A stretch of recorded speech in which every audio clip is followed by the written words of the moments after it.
Saya lihat misalnya kan terjadi di Hanura aja di depan mata kita. Saya sedih orang sebaik sahabat kita Yudi yang pikiran-pikirannya cemerlang selalu menghiasi dan kadang-kadang menggelitik kita. Itu kemudian karena satu dan lain hal, saya nggak tahu dikorbankan atau berkorban, saya nggak tahu. Di antara itulah, antara berkorban atau dikorbankan, ya suka-suka aja yang mana. Atau dimainkan untuk sebuah kepentingan, tapi saya nggak ikut lebih jauh. Tapi saya sedih aja orang sebaik ini dan seterusnya. Nah, dan itu artinya apa, sekalian? Ketika kemudian kita berada pada satu titik, ada sebuah ide yang sangat revolusioner. Saya datang di sebuah tempat diskusi garis-garis keras anak muda. Mereka pernah ada usulan adalah kalau gini caranya dianggap generasi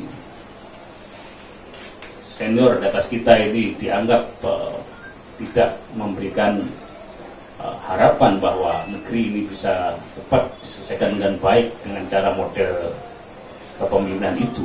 Ada ide apa yang disebut dengan potong satu generasi. Ide ini sangat radikal. Mungkin saya tidak setuju. Tapi lepas dari itu sesungguhnya ini kan ekspresi dari gregetan dari semua lini anak muda selama ini dihadang atau tepatnya mungkin dibungkam atau tidak mendapat kesempatan atas nama apapun. Di saat kemudian kepemimpinan politik relatif didominasi oleh kelompok-kelompok tua, baik dari segi usia maupun dari segi tua dalam segi permodalan. Dan ini terjadi justru di saat negeri yang kita cintai, Republik Indonesia ini sedang lagi ngedeng-ngedengnya akan membangun sebuah sistem demokrasi baru. Dan itu secara sadar itu dimotori oleh kita. 98 itu yang memotori siapa? Kan berbagai jaket termasuk jaket kuning ya, UI maksudnya. Kuning, UI. Ya, boleh juga.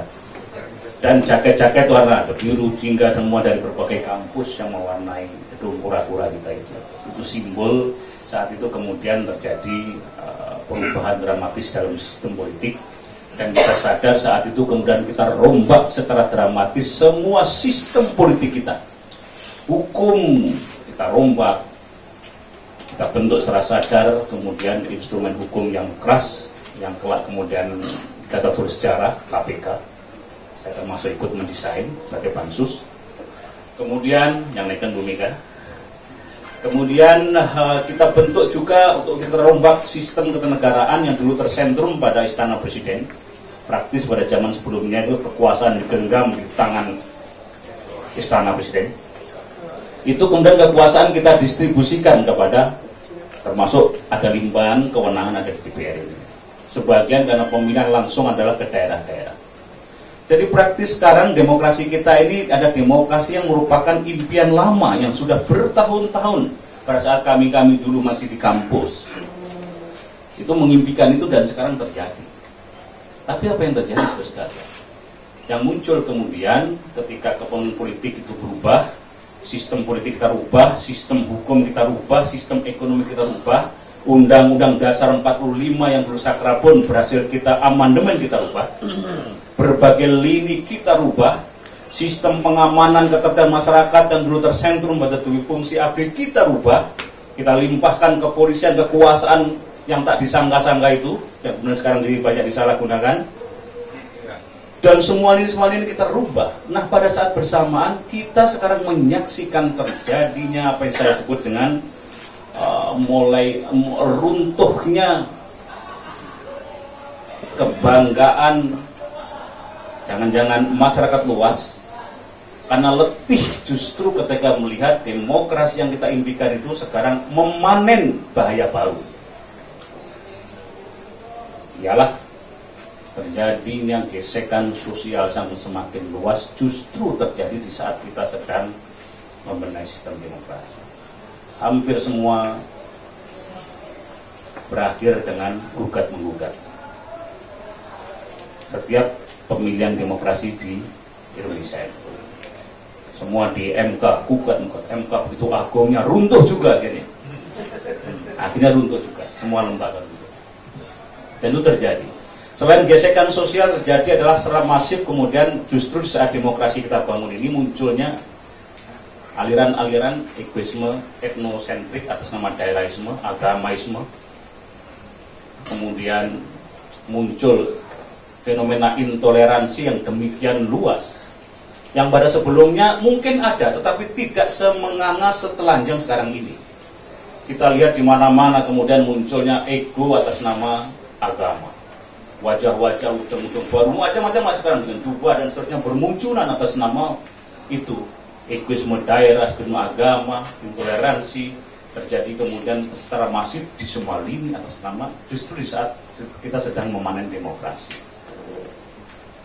Singkat kata saudara sekalian, saya ingin mengatakan sebagai salah satu penggerak demokrasi saat itu, tugas kita saat itu mengantarkan para pemimpinnya masih orang-orang tua generasi kita ini menuju demokrasi kemudian memanen berbagai kepiluan karena ini. Dan saya melihat ada peristiwa terakhir ini kemudian politik masyarakat kita, kalau saya lihat kemarin ke pasar, lihat di Sidoarjo dan terusnya, bukan Lapindo, Sidoarjo pulang. Itu saya melihat mulai ada keletihan ketika mereka ada demokrasi. Beda. Ada demokrasi keletihan. Kenapa kami harus memilih? Ternyata dari itu ke itu kira-kira.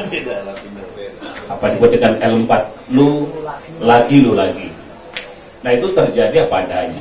Pertanyaannya adalah apakah dengan adanya fenomena ini kita simpan saja itu sebagai catatan, atau kita berani kemukakan seperti tiga teman saya tadi dengan lantang menyampaikan ada something wrong kalau kita tidak suarakan ini. Tujuannya apa? Minimal memikir dentuman efek psikologis kepada siapapun juga, ini ada sesuatu yang salah atau sesuatu yang perlu diluruskan ke jalan demokrasi kita kembali. Karena tadi saya ditantang, saya tidak akan menjawab. Mas Yudi Krisnadi, teman saya yang baik hati itu, didukung.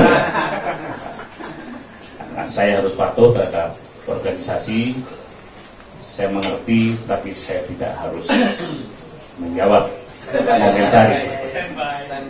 Dari sini, ini bukan faktor saya pemberani atau tidak pemberani.